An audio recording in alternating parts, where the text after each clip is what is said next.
Shalom dan selamat pagi buat anak Miss Riris. Apa kabar semuanya? Semoga sehat, semua dalam lindungan Tuhan Yang Maha Esa. Baik, minggu lalu kita sudah belajar tentang praktik demokrasi dan HAM. Nah, sekarang kita masih berada dalam topik ini.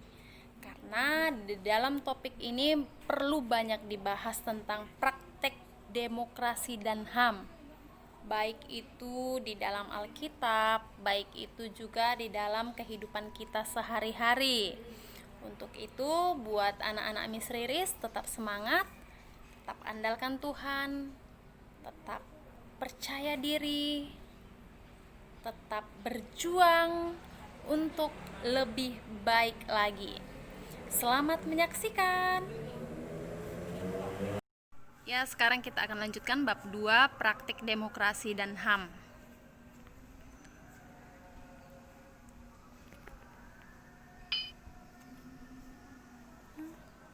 Praktik demokrasi di dalam Alkitab.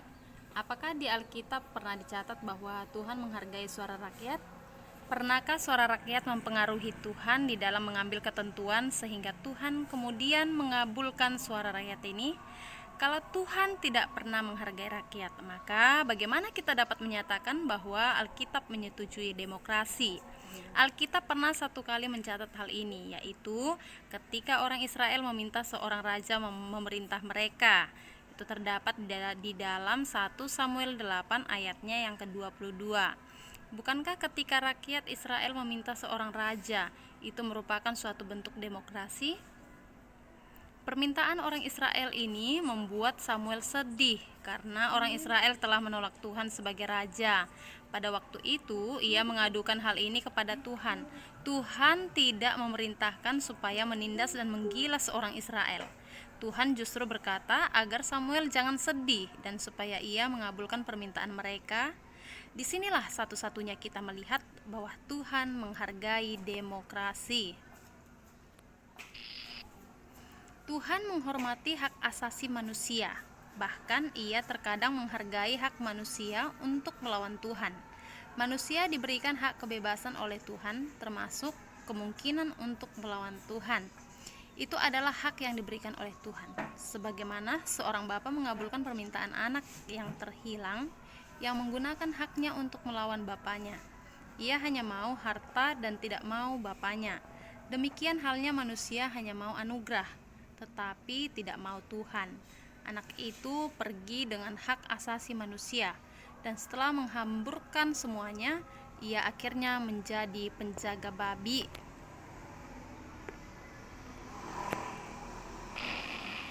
Waktu itu ia baru sadar bahwa tidak seharusnya ia berada di dalam kondisi semacam itu. Ia memutuskan untuk kembali ke rumah.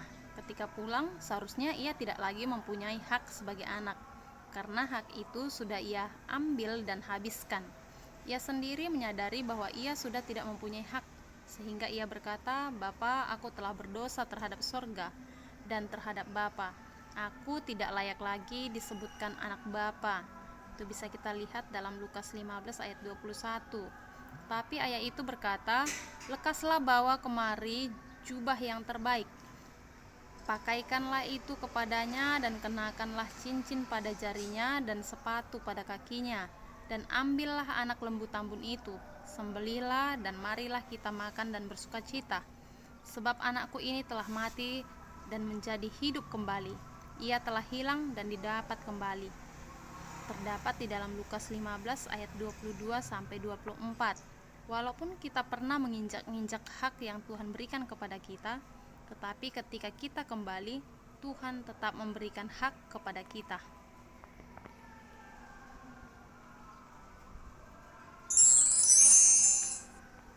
Tuhan Yesus menyertai anak Miss Riris.